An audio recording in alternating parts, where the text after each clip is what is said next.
retomamos estas crónicas del Curavacas, vamos a recordar que acabamos hablando del accidente de los faquires, ese fatídico suceso que de alguna manera echó el freno a la afición por el montañismo. Tente, fue un poco ese frenazo que quién sabe de dónde habría llegado la afición en Palencia de no ser por ese hecho. Sí, fue una losa que cayó sobre el alpinismo en Palencia y también sobre el Curavacas, porque aunque evidentemente se siguieron haciendo ascensiones después, pero se ralentizó muchísimo, porque no solo los palentinos, sino los burgaleses, los vallisoletanos, los santanderinos, los cántabros, dejaron de venir tanto como ya las fechas que eran, tendría que haber sido habitual subirlo, ¿verdad? Entonces lo retomamos a partir, iba a decir, del 58, sí, pasado ese suceso, y a encarar cómo hubo un pequeño erial de ascensos, ¿no? Sí. Se mantuvo en barbecho el Curavacas, pero se acabó volviendo. Efectivamente, en el capítulo 17 del libro, que es se titula Después del accidente, y bueno, pues vamos a ver cómo, aunque la actividad y el nivel de actividad baja mucho, sobre todo ya no en cuanto a números, sino en cuanto a dificultad, no se hacen cosas nuevas, no se hacen machadas, ya ven, sí, eso es. Entonces eso se nota mucho, porque todo este capítulo 17, después del accidente, más o menos, para que, a grosso modo, es la década de los 60. Entre el 60 y el 69, más o menos, es lo que vamos a contar hoy. Y ahora para modo un poco de introducción, vamos a ver un vídeo en el que Miguel Lausín pues nos cuenta un poco lo que supuso, hemos dado nuestra versión, ¿verdad? Pues lo que supuso la versión de Ausín de lo que supuso el accidente en el ambiente montañero cuando él era joven, evidentemente, porque él participó en el rescate. Hubo un parón generalizado, solo hablar de aquello ponía demasiado de respeto y de silencio sobre todo. Nadie quería actuar alguna actividad, pero Alejandro siempre estuvo tirando desde su posición en Polentinos, siempre estaba tirando a ver si se podía, a ver si íbamos, a ver si hacía, y bueno, esa fue una de las que nos movilizó él. Y bueno, pues después ya de esta introducción que nos ha hecho Miguel Ruiz Ausín, de su visión de ese parón de la actividad de los palentinos, ¿verdad? Pues ya vamos a seguir contando todas las actividades que se hacen. Claro, porque, un pequeño inciso, imaginémonos a cualquiera que pudiera tener afición decir en casa, sí, me subo al Curavacas, que vamos a hacer esa, y con lo que supuso, y con lo que de alguna manera el shock que supuso para la sociedad palentina. Cuando empecé yo a hacer montaña, que habían pasado un montón de años del accidente, todavía mis padres y familiares o la gente más mayor me lo recordaba, ay, acuérdate, y yo no conocía el detalle, tuve casi que investigar, ¿no? ¿De qué me habla esta gente? Pero en el imaginario popular estaba ahí clavado el accidente. Que daba miedo.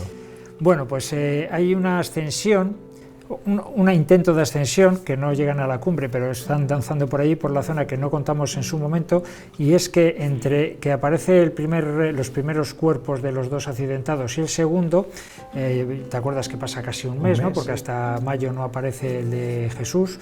Pues bueno, pues hay una expedición que viene de Burgos, en concreto en mayo, el 1 de mayo, sería fiesta, claro, y vienen de Burgos, aparece el segundo cadáver el 18, y vienen de Burgos, como digo, a echar un vistazo. Viene Cebrián de Burgos, viene su hermano Poldo, Próspero García Gallardo y un hijo de Próspero. Este Próspero García Gallardo, yo hablando con la gente de Burgos, es un poco el equivalente a Alejandro Díez Riol, un poco el pionero en Burgos del alpinismo, ¿no? Debía ser un personaje peculiar, debía ser de una familia bien posicionada porque tenía coche, venían en su coche, ¿verdad? Poco común. Y bueno, pues creo que en otro momento lo hemos hablado también, este es el tío abuelo del que fue vicepresidente de la Junta de Castilla y León hace unos años, ¿verdad? Bueno, pues echan un vistazo por la cara noreste. Esta fotografía está hecha y se ve a Cebrián y a Próspero, y creo que el otro es o el hermano de Cebrián o el hijo de Próspero, y están en el collao del hospital viendo un poco la situación. No solucionaron nada porque hasta 18 días después no fue ya esa búsqueda exhaustiva, ¿verdad? Bueno, pues el 16 de junio del 57, poco después, un mes después de que aparece el último de los cuerpos, ¿verdad? Pues aparecen en casa de Alejandro Díez Riol, pues aparece un grupo de Barruelo y Daniel Celada de Polentinos. y le dicen que quieren ir a Curavacas y quieren que les enseñe dónde había sido el accidente, un poco, pues hay un efecto llamada, siempre cuando hay un accidente hay un efecto llamada en cualquier montaña y en cualquier época, ahora mismo sigue existiendo, podríamos hablar mucho de esto. Y entonces, bueno, Alejandro accede y duermen allí esa noche. Hay un chico que destaca allí de sus alumnos con los de Alejandro que también se anima a subir con ellos y bueno, pues van a ver la parte esta de Curavacas, ¿no? Aquí se ven pues fotografías de la ascensión, se ve en la cumbre, se ve que queda muchísima nieve todavía, y bueno, pues suben al hoyo muerto, de Alejandro lo cuenta, ¿no? Que dice que quedaron impresionados del sitio por donde habían caído, del sitio donde había sido el accidente, ¿no? Suben por la Pedrera Pindia, suben por la Brecha Muerte, la Senda del Notario, ¿verdad? Que ya todo esto ya te va sonando, que todos somos ya conocedores perfectamente de la configuración de Curavacas, ¿verdad? Estoy deseando verlo en persona. Habrá que hacerlo, ¿verdad? Y bueno, pues suben por toda esa parte y bajan por el Callejo Grande, se dan toda la vuelta, vuelven a Polentinos y los de Barruelo siguen caminando hasta Barruelo. Lo dice Alejandro, dice, unos andarines formidables. Está claro, porque habían ido desde Barruelo hasta allí, en kilómetros no te sé decir, pero está lejos, ¿no? Porque hay que llegar a Polentinos y seguir hasta Barruelo caminando, ¿no? Pues no era la primera vez que, como veremos después, no es la primera vez que gente de Barruelo va desde Barruelo hasta Curavacas, evidentemente en un par de días, caminando. Pues bueno, esta ascensión, que es justo al mes de la recuperación del último de los cuerpos, por supuesto que, un inciso, tiene que haber más ascensiones de las que yo cuento en estos 10 años de los 60. Estas son de las que hay registro. Las que hay registro, evidentemente, generalmente de palentinos o de tal. Bueno, pues por ejemplo, el 29 del 6, pocos días después de que sube con los barruelanos, claro, esto ya no estaría de vacaciones Alejandro, porque en junio, en aquella época, no creo que los alumnos tuvieran vacaciones. Pero no bueno, les soltaban tan pronto como ahora, yo creo. Exactamente. Pues bueno, va su hermano, Alejandro tiene un hermano que se llama Enrique, que va a verle a Polentinos y lo mismo también, quiere ver dónde ha sido el accidente y demás. Y además, mira, qué curioso, estas fotografías que vemos aquí, notarás una diferencia, ¿verdad? Las primeras fotografías en color.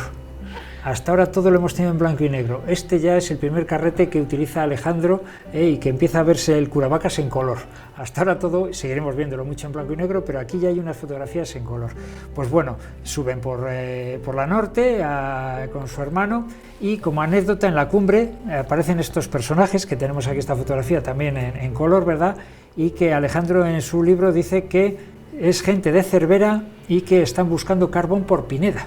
Son una especie de prospectores y que debía ser gente, aunque aquí se les ve un poco así rústicos, pero debía de ser gente preparada porque iban con mapas, con anotaciones, como que bueno, que era una cosa seria.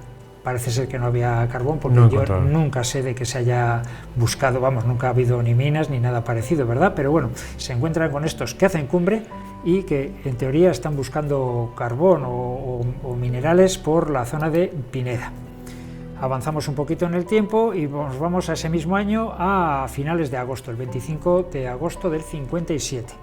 Se coloca la cruz de los faquires. Aquí tenemos dos fotos de la colocación de la cruz, pero todos los detalles de esta colocación, quién está, quién no está y quién lo organiza y quién lo desorganiza, lo hablaremos más adelante porque es muy jugosa la historia de todas estas cosas, ¿no? Pero bueno, vemos que en ese mismo mes de agosto de ese año se coloca esta cruz. Al día siguiente, el 25 de agosto, creo se inaugura, el 24 la colocan y lo preparan, el 25 es la inauguración con una misa, por supuesto, ya contaremos todos estos detalles, pero ese mismo día, ya cuando ya se ha hecho todas estas cosas, un grupo numeroso sube a Curavacas. Van más de 80 personas, se reúnen allí, van incluso autobuses desde Cervera y desde Palencia, pero toda esa gente se baja y un grupito de 20 o 30 personas suben a la cumbre, gente joven sobre todo, ¿verdad? Suben a la cumbre y pues bueno, por ejemplo, Josefina Díez García, Ángel Ramos, Juan Ramírez Puertas, toda esa gente que va a esa inauguración. Y después de la misa, un nutrido grupo en el que hay varias mujeres sube a la cumbre. Es la primera vez que sabemos a ciencia cierta de que hay mujeres en la cumbre de Curavacas. Se supone, casi seguro, pastoras de la zona, seguro que ha subido alguien, la propia Josefina casi seguro que ha acompañado a Alejandro alguna vez, segurísimo. Pero que haya registro. Pero que haya registro, que sepamos a ciencia cierta y sobre todo que haya fotografías es la primera vez, como dato curioso, ¿verdad? En esta fotografía vemos ahí 4 mujeres en el centro y agachadas en la fotografía. Pues bueno, he investigado y sé un poquito quiénes son y una pequeña historia, ¿no? Por ejemplo, de izquierda a derecha, la primera de la izquierda es Chenco Datoli, la llamaban así, no sé cómo se llamaba ella, pero me dicen que todo el mundo la llamaba Chenco Datoli. Es de la familia de los Datoli, de los que tuvieron aquí una fundición, ha sido una familia muy conocida en Palencia. Los que tenemos cierta edad hemos conocido la fundición, aquí muy cerquita de la emisora. La siguiente es María Ángeles Díaz, era delegada de la sección femenina en ese momento y, como dato curioso, en este momento estaba soltera y se casó con Gaspar Arroyo. Gaspar Arroyo, que es el que murió en el incendio de la Diputación. Aquí tenemos una fotografía, tenemos esa fotografía de ese incendio, ¿no? de Fernando, de Cinefoto Fernando, ¿no? que es una joya todo lo que nos legó este hombre. Pues bueno, que ese incendio de la Diputación fue el 24 de diciembre de 1966, lo cual quiere decir que si en el 57 estaba soltera y en el 66 se quedó viuda, desgraciadamente esta mujer poquito tiempo estuvo casada, ¿verdad? Este hombre, Gaspar Arroyo, pues era hermano de Jerónimo Arroyo. Y en esta fotografía, que está aquí ella sola, tan maja, pues es esta mujer, María Ángeles Díaz. La siguiente en esta fotografía de grupo, que está un poco más incorporada, pues es Josefina Díez García, futura esposa de Alejandro de Riol. Yo creo que aquí todavía no estaban casados, no lo puedo afirmar. Y la última, la de más a la derecha, según miramos la fotografía, es Uca Valles, que es prima de Chencho Datoli, de la que está al otro extremo, y cualquier persona que tenga más de 50 años en Palencia tiene muchas posibilidades de haberla conocido a esta mujer, porque dio clases de educación física en varios institutos de la capital hasta hace no muchos años. Yo tengo amigas que le ha dado clase de educación física, ¿verdad? Era hermana de Miguel Valles, que también montañero de la época, ¿no? Y bueno, pues ahora vamos a ver un pequeño vídeo de esa entrevista que hicimos a Ángel Ramos, hablando un poco del recuerdo que tiene él de esas mujeres en la cumbre de Curavacas. No estoy aquí, pero están pues todos los amigos, como está aquí Pérez Morilla, Marino Ampudia, las señoritas estas de la sección femenina, Uca Valles. Esto fue con motivo de la colocación de la cruz. Hubo un movimiento grande. Incluso yo recuerdo que este día que se hizo la celebración de la misa y con motivo de la colocación de la cruz, se fletó desde Palencia un autocar. Y fue mucha gente de aficionada y no aficionada por el hecho del atractivo que tenía el lugar. Pues seguimos avanzando en el tiempo y también en agosto de 1957, fue un mes convulso en Curavacas, a pesar de que, porque en agosto vemos que pasan muchas cosas, se coloca la cruz de los faquires, etc. Es que hemos empezado además yo diciendo, digo, eso fue un erial, ya quedó en barbecho la montaña. Pues sí, en el 57 todavía tenía mucho movimiento. Esto todavía es un poco, todas estas cosas están a remolque, realmente no son ascensiones porque sí, sino que son todo cosas, coletazos ligadas del accidente, así de claro. Incluso esta que vamos a ver es por eso, por ese efecto de llamada, ¿no? que generan todos los accidentes.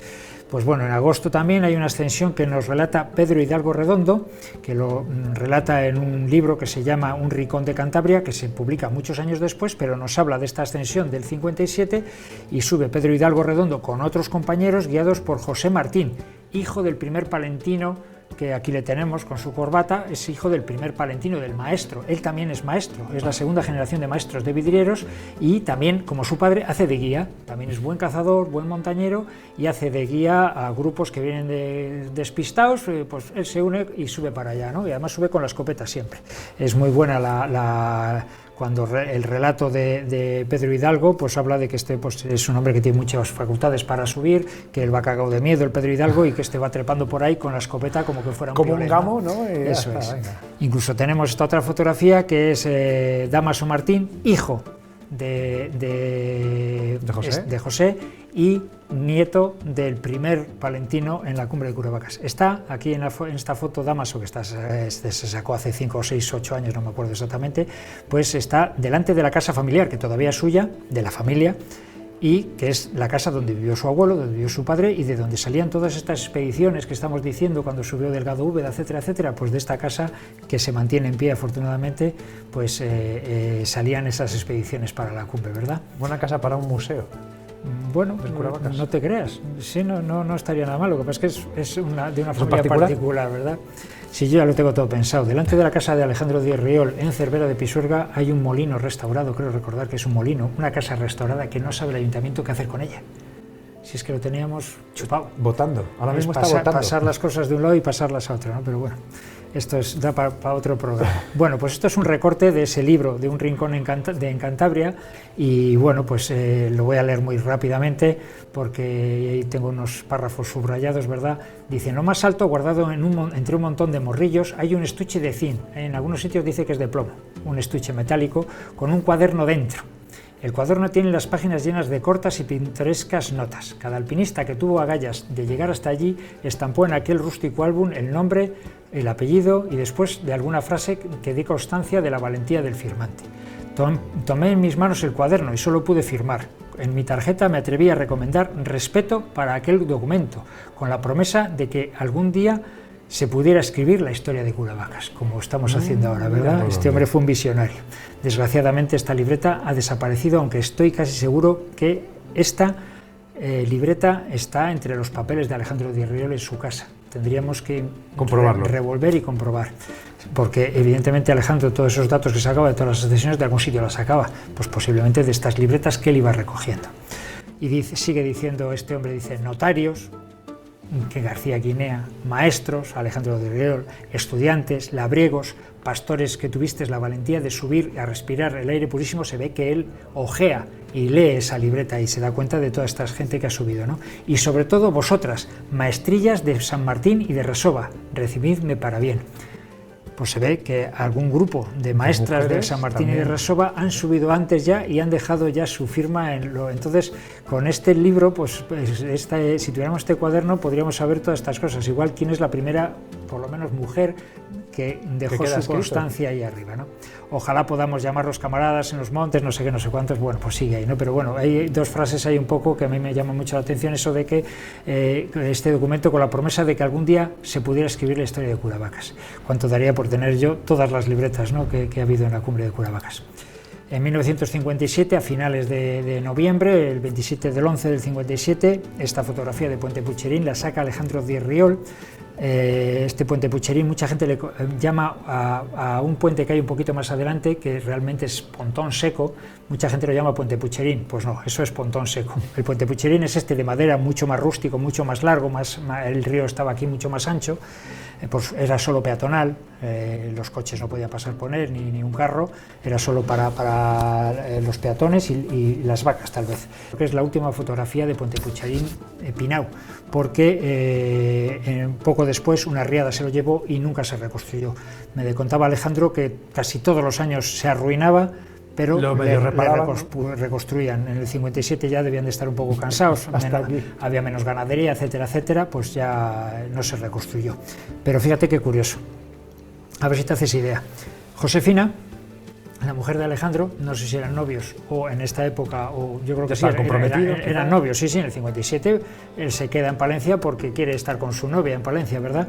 Ella debía ser maestra en La Lastra, al lado de Vidrieros, abajo, en la carretera de los Pantanos, y él en Polentinos. No tenía coche, y los fines de semana que quería ir a verla, imagínate, para ir desde Polentinos tendría que ir hasta Cervera, de Cervera por la ruta de los Pantanos hasta La Lastra.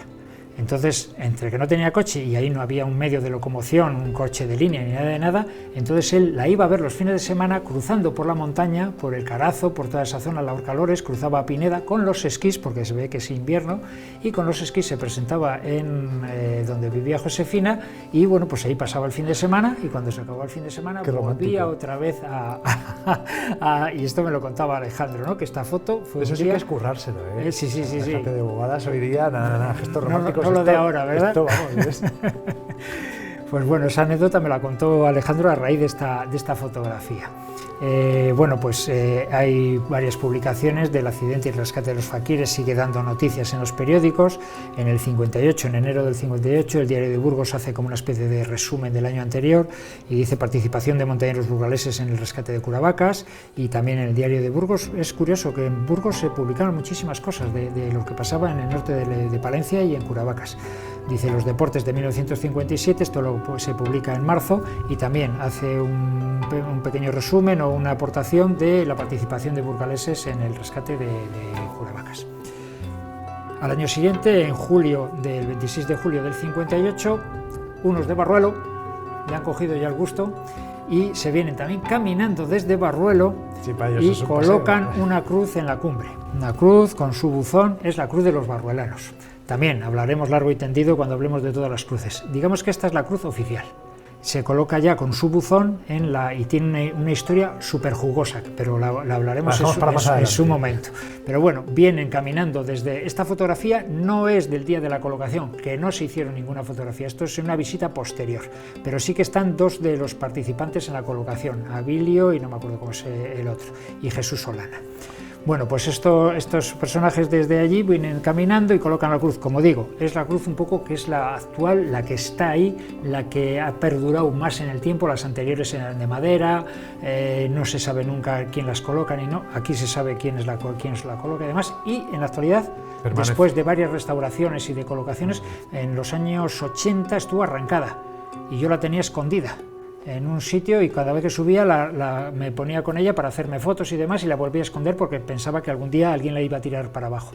Y en alguna actividad del club se volvió a subir cemento y se colocó otra vez. También aquí tenemos esta otra fotografía muy curiosa, en agosto de 1958, que varios palentinos van a repintar la cruz que se ha colocado abajo, la de los faquires, el homenaje a los la faquires. ves aquí, que es grandona, y además pues aquí tenemos ya gente conocida, ¿no?, que ha participado en el programa. El que sujeta el bote es Miguel Ausín, el que está agachado con otro a cuestas es Ángel Ramos, el otro agachado no sé quién es, y el que está pintando encima de estos dos tampoco sé quién es. He intentado averiguarlo, pero no, estos dos se les reconoce perfectamente. Y no recordaban ellos tampoco quién no, ser. No me han sabido decir, pero he preguntado a otra persona, igual tengo que preguntar a Ausín, que tiene muy buena memoria, igual me lo sabe decir por completar los datos, ¿verdad?, de esta fotografía. Pues bueno, es una visita a la cruz en agosto del siguiente año. En 1960, ya ves, aquí ya se acelera un poquito, porque ya el accidente va quedando cada vez más atrás, ¿no? Eso es, el efecto llamada se va diluyendo y lo que queda es ese miedo, ¿no? Exactamente. Aquí sí que hay una ascensión. En mayo, el 8 de mayo, el día de mi cumpleaños de 1960, un año faltaba para... ¿El 8 de mayo? El 8 de mayo del 61. Ya no se me olvida, buena gente. Un año faltaba para que naciera yo, justamente, ¿verdad? Hay un grupo de palentinos que visita, junto con Alejandro Díez Riol, la Cruz de los Faquires, y como hace muy buen tiempo, dan toda la vuelta, suben por la Pedrera Pindia, la Grieta Muerta, y suben a la cumbre. Vemos en las fotografías, que hizo muchas Alejandro, que hay muchísima nieve. Aquí en estas primeras pues se les ve en un recuerdo en la cruz, y luego siguen subiendo. Aquí se ve a Josefina y a todo este grupo, ¿verdad?, subiendo a la cumbre. Y aquí vamos a ver un vídeo en el que Ángel Ramos y Ausín pues nos cuentan los recuerdos. Estuvieron los dos en esta ascensión y nos van a contar los recuerdos que tienen de esta ascensión tan bonita, porque debió ser un día espectacular de bueno y con muchísima nieve. Esa es una ascensión que siempre me ha marcado a mí, porque fue preciosa. Comenzamos en Vidrieros. Previamente asistimos a misa en la iglesia que está, no sé si está en pie o está medio derruida, en lo alto del pueblo, de Vidrieros. No la capilla que hay abajo. Allí, como era normal en esas circunstancias, había que salir antes de la actividad, ir a misa. Entonces celebraron la misa allí el sacerdote, salimos y tal.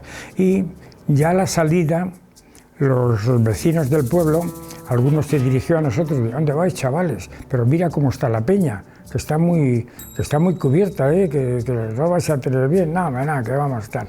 Y tanto es así que los mismos o otros vecinos del pueblo, como regresamos ya muy tarde de noche, aunque era mayo, nos estaban esperando, porque se les hacía muy tarde y tenían en la mente lo que nos habían dicho a la salida, ¿no? de la precaución que había que tener. Bueno, pues esta ascensión la tengo muy grabada porque fue muy bonita, se desarrolló estupendamente, aunque las predicciones, como decían, como he comentado, no eran muy buenas, pero no nos impidieron el desarrollo. Ahí va Josefina también. Sí.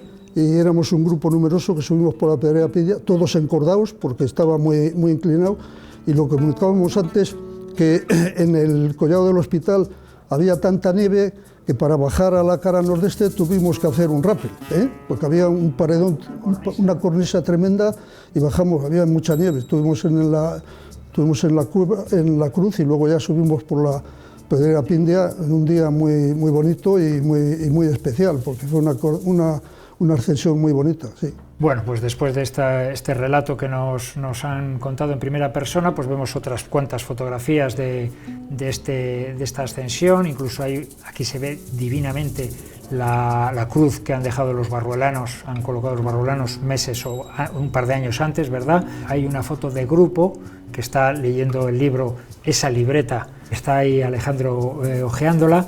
Y en la foto del grupo con la cruz se ve a Ángel Ramos tocando el sombrero de Alejandro. El que está detrás es Marino Ampudia, también un viejo conocido que ya hemos hablado mucho de él, ¿verdad?